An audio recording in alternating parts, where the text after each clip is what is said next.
잠언의 은혜를 마음에 품고 7월부터는 열흘간 야고보서를 묵상합니다. 야고보서 개론을 살펴보는 시간을 갖도록 하겠습니다. 먼저 야고보서의 저자는 야고보입니다. 신약에 여러 야고보가 있지만 야고보서는 예루살렘의 수장으로 있었던 예수님의 형제 야고보입니다. 야고보서의 수신인은 누구인가요? 흩어져 있는 12지파라는 표현과 모세오경에 대한 야고보의 의견이 많은 것으로 보아서 수신인은 팔레스타인 지역에 살고 있는 유대인 그리스도인들입니다. 구조는 이렇습니다. 인사와 문안 그리고 믿음의 시련과 시험에 대해서 기록하고 1장 19절부터 27절까지는 말씀을 듣고 행하는 것에 대해서 기록합니다. 차별의 죄, 믿음과 행함, 성도의 다툼과 또 중보적 기도에 대해서 야고보서는 다루고 있습니다. 그들에게 크게는 이 세 가지 이슈가 있었습니다. 차별과 다툼과 말. 이와 관련된 어려움이 그들에게 있었습니다. 차별의 배경은 먼저 이렇습니다. 야고보서 수신인 중에 일부 부자들도 있었지만 대부분은 가난한 소장농이나 부유한 지주의 일꾼들이었습니다. 그들은 소유에 따른 힘의 서열 구조 아래에 있었습니다. 상대적으로 가난했던 대부분의 독자들은 착취와 불의를 당하고 살았습니다. 그런데 이 세상 원리가 교회에도 들어왔습니다. 교회 안에서도 소유로 인한 차별이 있었습니다. 그래서 이러한 맥락에서 야고보서 5장 4절에서 6절까지는 불의하고 방종한 지주들을 책망하며 이렇게 말합니다. 보라, 너희 밭에서 추수한 품꾼에게 주지 아니한 삭시 소리 지르며 그 추수한 자의 우는 소리가 만군의 주의 귀에 들렸느니라. 너희가 땅에서 사치하고 방종하여 살육의 날에 너희 마음을 살찌게 하였도다. 너희는 의인을 정죄하고 죽였으나 그는 너희에게 대항하지 아니하였느니라. 그리고 이러한 지주들의 착취와 차별뿐만 아니라 성도들 사이에서 행해지는 차별에 대해서도 야고보서는 경고합니다. 야고보서 2장 1절 말씀입니다. 내 형제들아, 영광의 주 곧 우리 주 예수 그리스도에 대한 믿음을 너희가 가졌으니 사람을 차별하여 대하지 말라. 아멘. 2장에서 지적하는 것은 이러합니다. 교회에서 소위 멋지고 비싼 옷을 입은 사람과 남루한 옷을 입은 가난한 사람이 들어올 때에 그들을 차별하면 하나님 앞에서 옳지 않다라고 말씀하는 것입니다. 미국에서 재미있는 실험이 있었습니다. 한 흑인 재벌이 고가의 자동차를 사려고 자동차 전시장에 방문합니다. 그런데 일부러 그 옷차림을 아주 허름하게 입고 방문을 하였습니다. 그런데 아니나 다를까 직원들이 인사도 하지 않고 적극적으로 그에게 다가오지도 않았습니다. 그런데 그 다음 날에는 이 자동차 전시장에 그 흑인 재벌이 평상시에 하던 것처럼 굉장히 비싼 시계와 또 값비싼 차를 가지고 전시장에 방문하였습니다. 그랬더니 직원이 3명이 한꺼번에 와서 차문도 열어주고 깍듯이 대하는 것입니다. 그래서 이러한 상황 가운데 오히려 언짢아진 이 흑인 재벌은 직원들을 호통치며 여기서는 자동차를 절대로 사지 않겠다고 혼을 내고 그 가게를 나와 버립니다. 가진 것에 따라 차별하는 어떠한 세상을 비판하는 그러한 영상인데요. 안타깝게도 이러한 태도가 유대 그리스도인들 사이에도 있습니다. 그래서 이러한 배경 속에서 야고보 사도는 사람을 차별하여 대하지 말 것에 대해서 강하게 지적합니다. 이들이 가진 이러한 차별의 문제와 더불어 또 다툼은 어떻습니까? 야고보서 3장과 4장에서 특별히 다툼에 대해서 다룹니다. 3장 14절에서 16절까지 이렇게 기록하는데요. 그러나 너희 마음속에 독한 시기와 다툼이 있으면 자랑하지 말라.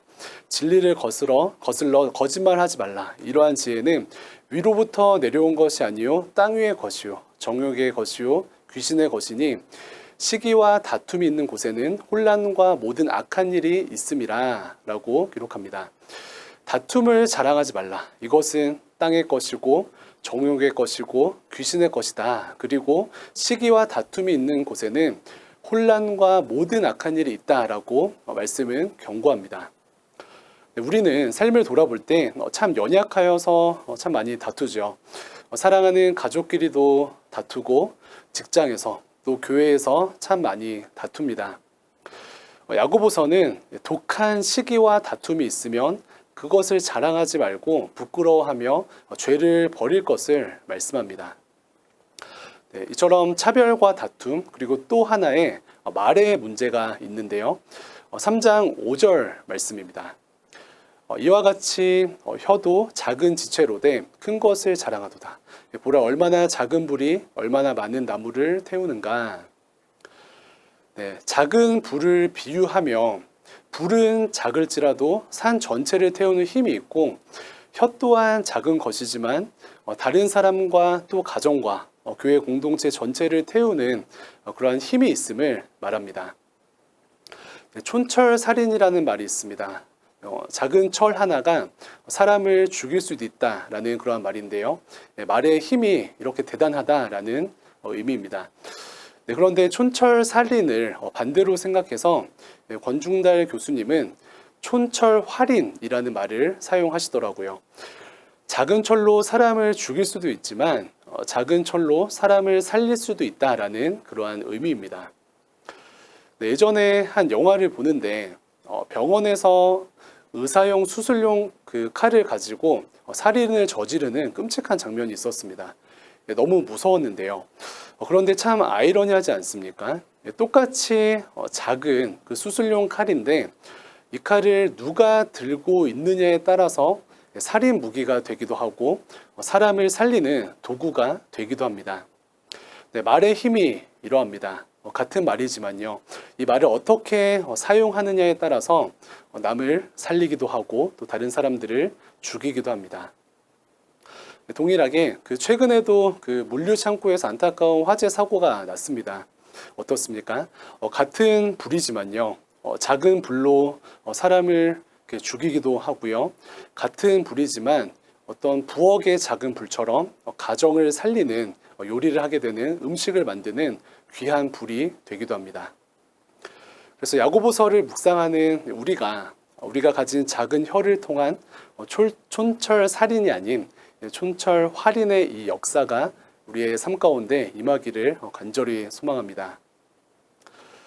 7월에 그 열흘간 야고보서를 묵상하면서 우리의 삶에 있는 차별, 다툼, 말의 문제 등에 대해서 고민하고 또 은혜를 구하는 시간이 되기를 간절히 소망합니다. 가정과 또 교회 공동체와 학교와 일터 가운데 차별과 다툼이 사라지고 살리는 말로 은혜를 누리는 우리 모두 되기를 주님의 이름으로 축복합니다. 근데 특별히 이러한 차별과 다툼과 또 말의 문제 앞에서 야고보서는 다른 것이 아닌 행동하면서 삶으로 증명해라 라고 강권합니다. 행동하면서 삶으로 증명하는 것을 야고보는 참 강조를 하는데요. 말씀을 보면은 2장 20절과 22절 말씀입니다. 허탄한 사람아, 행함이 없는 믿음이 헛것인 줄을 알고자 하느냐. 내가 보거니와 믿음이 그의 행함과 함께 일하고 행함으로 믿음이 온전하게 되었느니라 라고 기록합니다.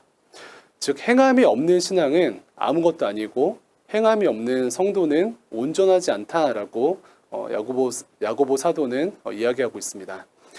그래서 행함과 믿음에 대해서 이야기를 하는데 야고보의 이 말투가 어떠한가 보니까 성도님들 신앙이 있으니까 이제 행동합시다. 신앙이 있으니까 이제 행동도 합시다 라는 정도의 말이 아니라 성도님들 신앙이 있는데 행동은 왜 안 하십니까? 라고 말하는 다소 어리둥절한 그러한 태도인 것입니다. 신앙이 있어도 행동은 안 할 수 있는데 행동합시다 이것이 아니라 신앙이 있는데 행동을 왜 안 하시죠? 라는 조금은 어리둥절한 야고보의 태도인 것입니다. 연애하는 청년들을 보면 어떻습니까? 서로 사랑한다고 말하는 청년들은 사실 매일같이 만나더라고요. 그런데 사랑한다고 말은 하지만 가까이 살면서도 한 달에 한두 번 억지로 만나고 억지로 데이트하는 청년들은 보니까 결국 헤어지게 됩니다.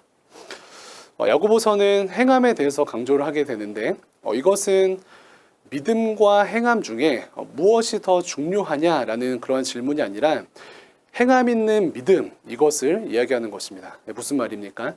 믿음과 행함 중에 무엇이 더 중요하냐의 문제가 아니라 믿음과 행함은 완전히 한 팀인 것을 주장하는 것입니다. 말씀의 22절에서 믿음이 행함과 함께 일하고 행함으로 믿음이 온전하게 된다라고 기록하는데 즉 이 둘은 결코 뗄 수 없는 하나와 같다라는 주님의 말씀입니다. 그래서요, 이 본문이 이야기하는 함께 일하는 것을 생각하면 어떻습니까? 교육자 사무실에 8명의 부교육자 분들이 계신데요. 각자 한 분 한 분이 각자가 맡고 있는 부서에 속해 계시지만 사실 대광교회라는 존재는 이 8명이 함께 있을 때, 또 이 8명이 함께 일할 때 완성되는 것입니다. 즉 분리될 수 없는 것이죠. 이처럼 야고보서는 행함과 믿음을 분리하지 않고 한 팀으로 여깁니다. 그리고 궁극적으로는 이 둘을 연결하는 행동하는 믿음을 이야기하고 주장하는 것입니다. 그래서 결론은요, 야고보서에서 말하는 다양한 문제들 앞에서 행동하는 믿음을 보이는 것이 성도의 능력이 됩니다. 행동해야 하는데 행동은 믿음과 한 팀이기 때문에 다양한 문제들 앞에서 이러한 태도를 권면합니다.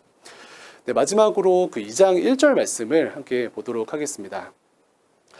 내 형제들아, 영광의 주 곧 우리 주 예수 그리스도에 대한 믿음을 너희가 가졌으니 사람을 차별하여 대하지 말라. 아멘. 계속해서 믿음과 행함이 한 세트다라고 말하는 야고보는 교회의 문제 앞에 이렇게 말합니다. 형제들아, 차별하지 말라. 왜? 너희가 영광의 주 곧 우리 주 예수 그리스도에 대한 믿음을 가졌으니 차별하지 말라라고 말씀합니다. 그래서 이 야고보서 2장 1절을 기억하시면서 야고보서를 묵상하실 때에 다양하게 적용하실 수 있습니다. 믿음을 가졌으니 무엇을 해라. 믿음을 가졌으니 무엇을 하지 말아라. 무엇을 해라. 왜? 믿음을 가졌으니. 무엇을 하지 말아라. 왜? 믿음을 가졌으니. 이렇게 접근하는 것입니다. 이것은 윤리적인 접근이 아니라 신앙적인 접근이요, 영적인 접근입니다. 그래서 이 믿음을 너희가 가졌으니 어떻게 해라, 어떻게 하지 말아라, 이것을 야고보서 전체에 적용을 해볼까요? 혀를 다스리고 남을 해치는 말을 하지 마라. 왜? 믿음을 가졌으니. 교만하지 말고 겸손하라. 왜? 믿음을 가졌으니. 하나님께 복종하고 마귀를 대적하라. 왜? 믿음을 가졌으니. 세상을 의지하지 말고 하나님만 의지하라. 왜? 믿음을 가졌으니. 길을 참고 예수님의 재림을 기다리라. 왜? 믿음을 가졌으니. 고난 중에 기도하고 병든 자들을 위해서 기도하라. 왜? 믿음을 가졌으니. 이렇게 적용할 수 있습니다. 근데 사실 이것은 야고보서뿐만 아니라 모든 말씀에 적용할 수 있죠. 사랑하라. 왜? 믿음을 가졌으니. 용서하라. 왜? 믿음을 가졌으니. 희생하라. 왜? 믿음을 가졌으니. 이렇게 접근할 수 있습니다.